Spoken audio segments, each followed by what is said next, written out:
What's up, guys? Welcome to another Ironside Garage video. Kind of doing a bunch all in one. If you guys have been following along, you see we're moving, got a lot going on. The Mustang's been deadline.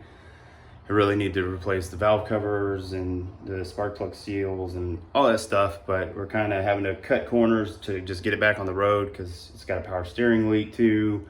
Rack pinion's got to get replaced. I don't have time to mess with that, so we're just putting new plugs in it, put the nice power steering reservoir on here, and then we're about to change the supercharger oil, so that's what we're focused on now. And then I'm going to clean all the air inlet piping because that metal piping will get rusty on the inside. So take it off every now and then, look at it, and then you might need to clean it when you do your services on the cars.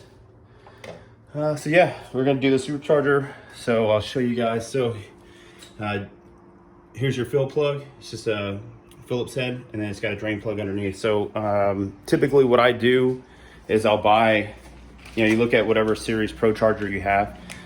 For mine, I have the upgraded D series on there, and then I'll buy like 3 of these at a time.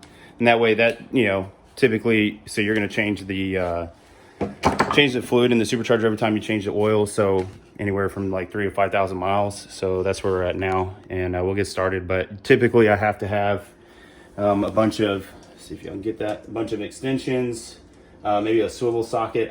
Where my big red race valve is mounted is kind of in the way, so swivel helps. And yeah, just drain it, and I've got my drain plan already ready to go. So we're gonna get up underneath there. Pretty easy to do, but like I said, just sometimes it's a pain in the butt to get.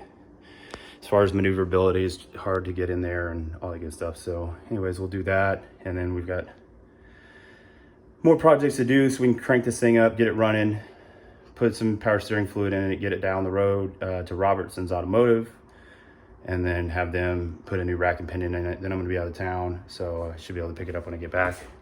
Yeah, that's what we got going on, so stay tuned. All right, hopefully you guys can see that bolt right there, dead ahead, is where the supercharger drains out. So as you can see, I got my big red race valve right here, so that makes it hard.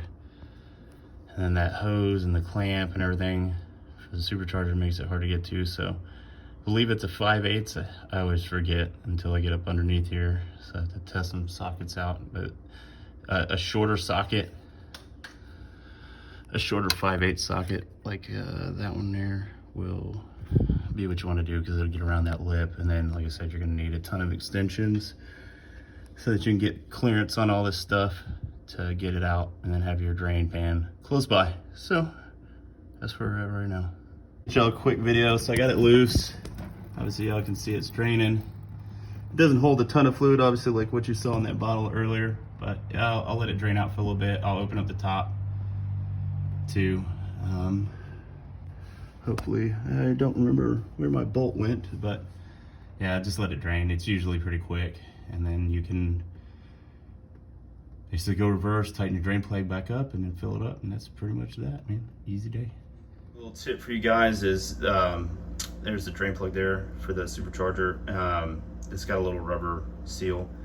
You can order some more of those too from Procharger. It's good to just have in case that seal starts to fail.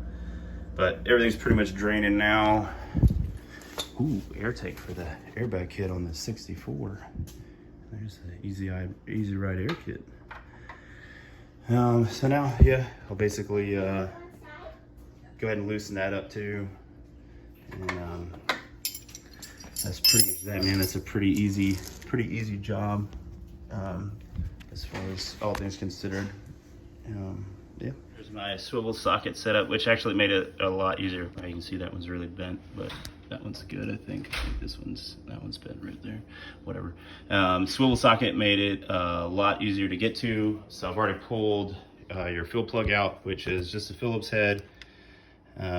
So when I put the drain plug back in, obviously I thread it in by hand, just to make sure it doesn't get cross-threaded, and I tighten it up to where it bottoms out, and then go back and tighten it. You don't need to like really wrench on it, but tighten it up, make sure that seal is still there. Those things are important. And then from here, it's easy. You'll see there's your little port, your little fill port there on the top of the supercharger. So then I'll just take my bottle. I'll show you guys.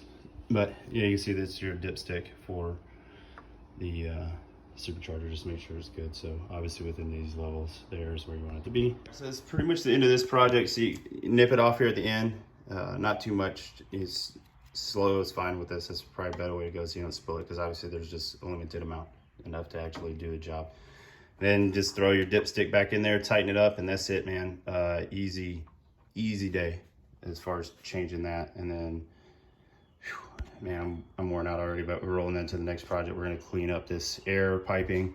For those of y'all that don't watch the other videos, I'll show you something to watch out for. If you got metal lines, you can see, look at all that like surface rust in there. Freaking pretty bad. So I'm gonna clean up all those air lines, probably replace the idle air control motor over here, back here today, and then put the plugs in it and button everything up, put some power steering fluid, and we should be able to get it down the road. And then I'll have the rack and pinion replaced. Like I said, I just don't have the time to do it, unfortunately. And then we'll go from there. Then I got more projects. I've been talking about it for doing it, because you can see now it vents. I hope I didn't throw that away. I probably did. Son of a gun. Yep, I probably did. Now I'm gonna have to go buy a new one of those. Oh well. New little filter there. But I got this freaking badass. Look at that. Look how sweet that is. Oil catch can. So I'm gonna take the battery and move it inside the trunk.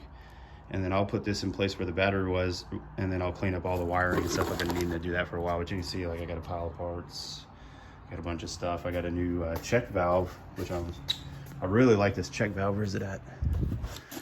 Where's it? Check valve I got from MMR. So this right here, I'll do some braided AN lines into the catch can there, but that will go there where the out of the valve cover. So pretty excited about those pieces. Like I said, I'll put links up for everything, but we're gonna keep rolling because we got plenty to do.